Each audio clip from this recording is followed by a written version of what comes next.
رب کا بندہ پردہ پوشی کرنے والا ہوتا ہے، فقیر وہ ہوتا ہے جو پردہ پوشی کرے۔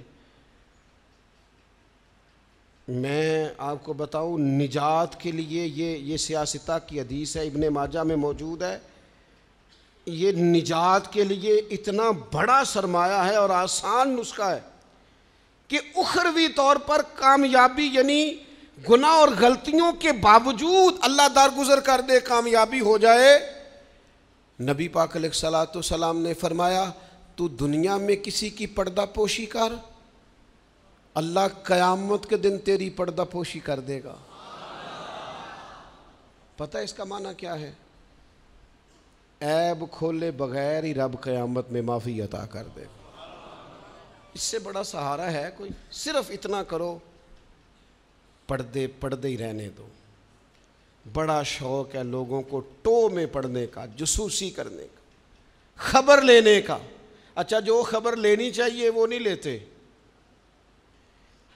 محلے میں کس کی حرکتیں غلط ہیں وہ سب کو پتہ ہے، لیکن بھوکا کون ہے، بل کس کا آیا ہے اور پریشان ہے یہ نہیں پتا، کس کے بچے کی اسکول کی فیس نہیں گئی یہ نہیں پتا، باقی غلط کون ہے معاذ اللہ سارا پتہ رکھتے۔ پردہ پوشی، اللہ کا بندہ پردہ پوش ہوتا ہے۔ فقیری نام ہی پردہ پوشی کا ہے۔ تیرے پاس لاکھوں کے راز ہوں لیکن تو نے سینے میں چھپائے ہوئے۔ فقیر اپنے کفن میں بڑے راز چھپا کے دنیا سے چلے جاتے ہیں، وہ راز کھولا۔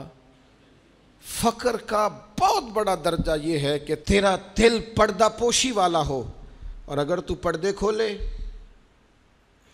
پردہ دری کرے، تو نبی پاک نے فرمایا جو کسی کے پردے کھولے گا وہ اپنے گھر کے اندر بھی بیٹھا ہوا تو اللہ اس کے پردے کھول کے اسے ذلیل کر دے گا۔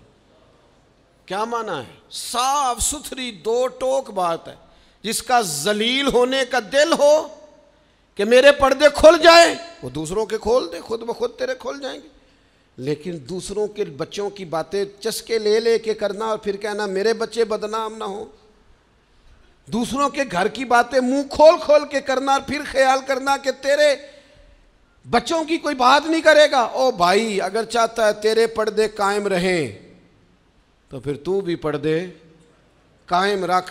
نبی کریم صلی اللہ تعالی علیہ وآلہ وسلم نے ایک بات ارشاد فرمائی ہے، مسلم شریف میں ہے، اکثر میں کہتا ہوں بعض باتوں پر وجد ہو جاتا ہے، یہ وجد والی بات ہے۔ حضور علیہ الصلوۃ والسلام فرماتے ہیں اللہ حیا والا ہے، پردہ پوشی والا ہے۔ اللہ حیا اور پردہ پوشی کو پسند فرماتا ہے۔ اللہ حیا والا ہے، پردے ڈالنے والا ہے۔ حیا اور پردہ پوشی کو اللہ، جو رب کا پسندیدہ بننا چاہے ایک تو حیا کرے اور دوسرا پردے ڈالے، اس کا بھی عیب چھپائے، اس کا بھی عیب چھپائے، اس کے بھی عیب چھپائے۔ لیکن یہاں اگر تو تیرے پاس دولت اور طاقت ہے تو پھر سارے عیب چھپے ہوئے ہیں، اور اگر بندہ ماڑا ہے، غریب ہے، تو پھر کھول کے منہ باتیں ہو رہی ہیں۔ میری غربت نے کیا مجھ کو زمانے میں بدنام، تیری دولت نے تیرے عیب چھپا رکھے۔